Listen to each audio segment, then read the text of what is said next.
بسم اللہ الرحمن الرحیم۔ السلام علیکم۔ شہر بابل میں ایک خوبصورت بدکار عورت رہتی تھی۔ وہ ایسی حسین و جمیل تھی کہ دوسرے شہر سے بھی لوگ اس کو ملنے آتے۔ ایک دن موت کا فرشتہ آیا اور اس کی روح قبض کر لی گئی۔ اب لوگوں نے اس کے میت کو لیا اور اس کے رشتہ داروں کے حوالے کر دیا۔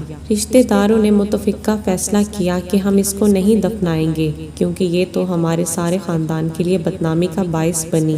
اسی لیے بدکار عورت کے رشتہ داروں نے اس کی لاش کو کوڑے کے ڈھیر پر پھینک دیا۔ حضرت موسیٰ علیہ السلام کو یہ شرف حاصل تھا کہ آپ اللہ پاک سے کلام کرنے کوہ طور پر جایا کرتے تھے۔ اس بار جب آپ کوہ طور پر تشریف لے گئے تو اللہ پاک نے فرمایا، اے میرے دوست حضرت موسیٰ علیہ السلام، ہم سب باتیں بعد میں کریں گے، پہلے جاؤ فلاں جگہ کوڑے کے ڈھیر پر ایک خاتون کی لاش پڑی ہوگی، اس خاتون کی لاش کو غسل دے کر خوشبو لگاؤ اور بڑے عزت و احترام کے ساتھ دفنا دو۔ حضرت موسیٰ علیہ السلام اللہ پاک کے حکم کی تعمیل کرنے کے لیے کوہ طور سے شہر بابل واپس آئے۔ حضرت موسیٰ علیہ السلام کافی دیر اس لاش کو تلاش کرتے رہے۔ آخر کار ایک کوڑے کے ڈھیر پر وہ لاش مل ہی گئی۔ دیکھا کہ 4 کتے اس لاش کی حفاظت میں بیٹھے ہوئے ہیں کہ کوئی بھی پرندہ اس لاش کو کوئی نقصان نہ پہنچائے۔ جب حضرت موسیٰ علیہ السلام اس لاش کے پاس گئے تو کتے وہاں سے غائب ہو گئے، وہاں سے بھاگ گئے۔ حضرت موسیٰ علیہ السلام اس عورت کے گھر والوں کے پاس گئے۔ آپ علیہ السلام نے ان کے گھر والوں کو کہا کہ کوڑے میں تمہاری فلاں لڑکی کی لاش پڑی ہوئی ہے، آپ گھر والے میرے ساتھ مل کر اس عورت کو غسل دے کر دفنانے میں میری مدد کرو۔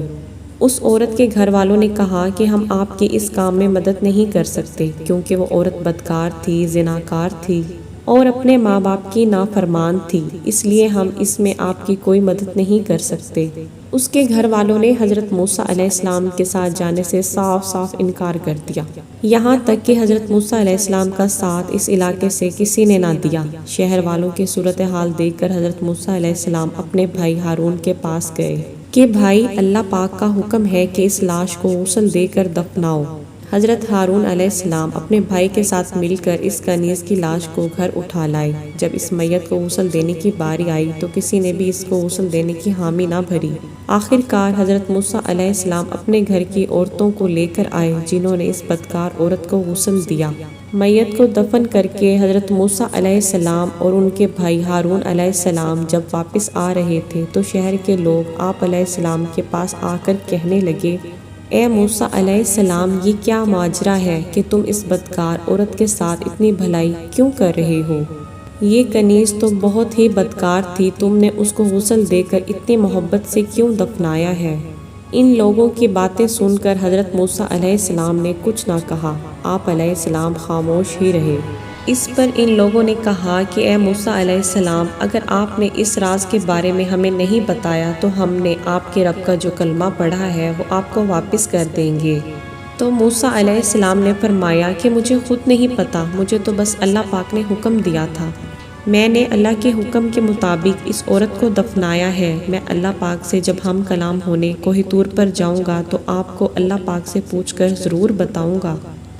اس پر حضرت موسیٰ علیہ السلام اور اس کے بھائی کو لوگوں نے جانے دیا۔ اس کے بعد جب حضرت موسیٰ علیہ السلام کوہ طور پر اللہ پاک سے ہم کلام ہونے کے لیے گئے تو موسیٰ علیہ السلام نے اللہ پاک سے عرض کی، یا اللہ، لوگ اس عورت کے بارے میں مجھ سے طرح طرح کے سوال کرتے ہیں، لوگوں کے سوالات کا میرے پاس کوئی جواب نہیں ہے۔ لوگوں کا کہنا ہے کہ میں نے اس عورت کو اتنی عزت کے ساتھ آخر کیوں دفنایا ہے؟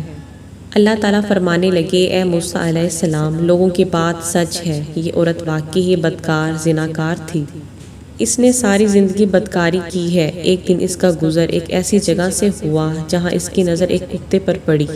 وہ کتا پیاس کی شدت سے مر رہا تھا۔ اس عورت نے سر سے اپنا دوپٹہ اتارا، اس کو کنویں میں ڈال کر کپڑا گیلا کیا اور وہ گیلا کپڑا کتے کے منہ میں نچوڑ دیا، جس کی وجہ سے اس کتے کی پیاس بجھ گئی۔ مجھے اس عورت کی یہ نیکی بہت ہی زیادہ پسند آئی۔ میں نے اس کے پچھلے گناہوں کو معاف کرتے ہوئے ملک الموت کو حکم دیا کہ زمین پر جاؤ، فلاں عورت کی روح قبض کر لو تاکہ وہ مزید کوئی گناہ نہ کر سکے۔ فرشتے نے میرے حکم کے مطابق اس کی روح قبض کر لی۔